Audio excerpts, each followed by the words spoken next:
सगळं आमदार खासदारांच्या मागे लागून. परंतु आमच्या सोसायटीला मेन रस्ताच नाही, इंटरनल रस्ते 30 फुटाचे आहेत. गार्डनच्या चारी बाजूने रस्ता आहे तो देखील अतिक्रमण झालेला आहे. आणि विजापूर रोड ते रामवाडीचा रस्ता जो आहे पुढे 300 फुटाचा रिंग रूटला जाऊन मिळणारा रस्ता तो 50-60 फुटाचा रस्ता आहे.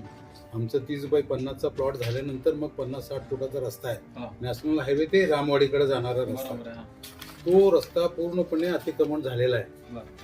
आणि आता रस्त्यामध्ये अतिक्रमण करून आता प्लॉट मध्ये अतिक्रमण व्हायला लागलंय.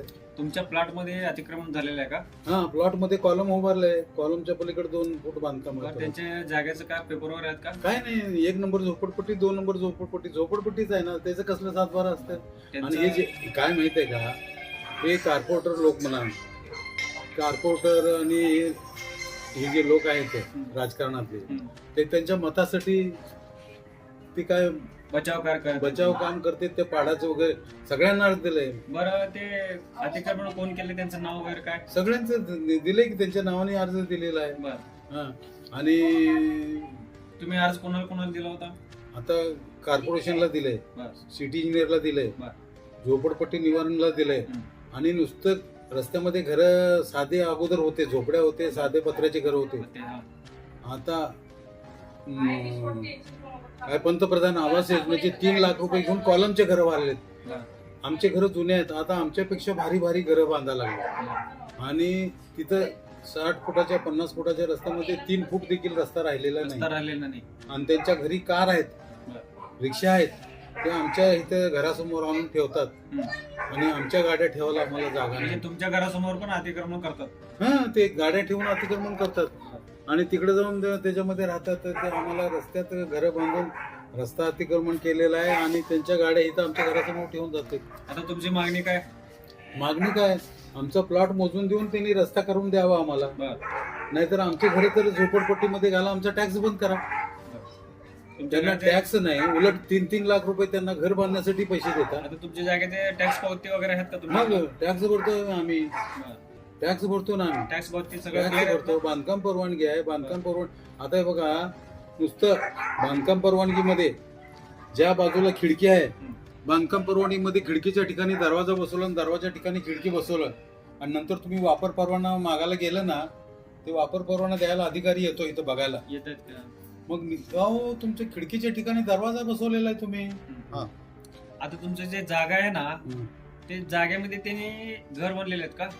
3 फूट जागेमध्ये आलेलं आहे आता त्यांचं. तुमच्या जागेचे पेपर तर तुमच्याकडे ऑलरेडी आहेत की? मग ठीक आहे, जागेचं यादीमध्ये नाव आहे, कॉर्पोरेशनचे टॅक्स पावती आहे. जे घर बांधतात ना साहेब, त्यांचे पेपर्स वगैरे आहेत का? त्यांच्या कुठल्या झोपडपट्टीचे कशाचे पेपर असतात? अतिक्रमण करत आहेत काय नाही, ते काय त्यांचं टॅक्स भरत नाही, काय नाही सगळं.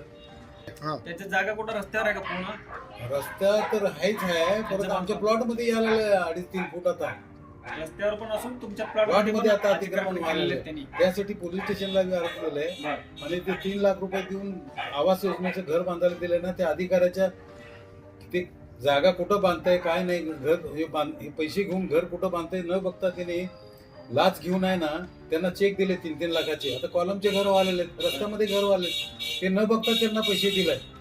आता माझा काय अर्ज झालाय, ते आवास योजनेचा ते अधिकारी कॉर्पोरेशनचा अधिकारी, तर त्याला आता आम्ही कमिशनरला अर्ज दिलाय की ज्या अधिकाऱ्याने असं रस्त्यात घर बांधायला 3-3 लाख रुपये दिलेले आहेत, त्यांच्यावर पण कुठं घर बांधताय न बघता, तर त्याच्या प्रायव्हेट फंडात ते पैसे वसूल करा म्हणलं मी. रस्त्यात घर बांधायला पैसे देता, पैसे कोणाचे? सरकारचे. म्हणजे कोणाचे पैसे? टॅक्स रूपाने गेलेले आमचेच पैसे ना. मग आमचे पैसे त्यांना आमच्या रस्त्यामध्ये घर बांधायला तुम्ही त्यांना पैसे देता, आम्हाला रस्ता नको? रस्ता काय आम्हालाच लागतो का? मी जवळजवळ 25 वर्षापासून रस्त्यासाठी प्रयत्न करायला लागलो, कोर्टात केस घातली. कुणाकुणावर माहित आहे का? सोसायटीचा चेअरमन होता ना 30-40 वर्षापूर्वी, ते इथलं चेअरमन म्हणून हे करणार आणि सोलापूर जिल्ह्याच्या बाहेर राहत होता. इथलं मग बघणार कोण काम? सगळं अतिक्रमण हे करायचं. घरचे काच वगैरे पण फोडले गेले. मग मी ते रस्त्याची मागणी केल्यानंतर ते रस्त्यात घर बांधणारे लोक माझ्या बंगल्याच्या काचा फोडले, दमदाटी करतात, हे करतात, पंक्चर करतात. असं सर, तुमची मागणी काय आता? काय नाही, आम्हाला घर आमचा प्लॉट मोजून देऊन ते रस्ता करून द्यावा. आणि आमचं टॅक्स काय असेल ते आमच्याकडनं घ्यावं त्याने.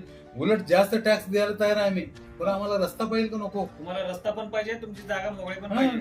नागरिक सुविधा न देता आम्हाला टॅक्स मागता तुम्ही. बरं. हा, आणि त्यांनी टॅक्स न देता त्यांना 3-3 लाख रुपये घर बांधायला देता. आता काय सर आता? आता हे शांतीनगर बरं.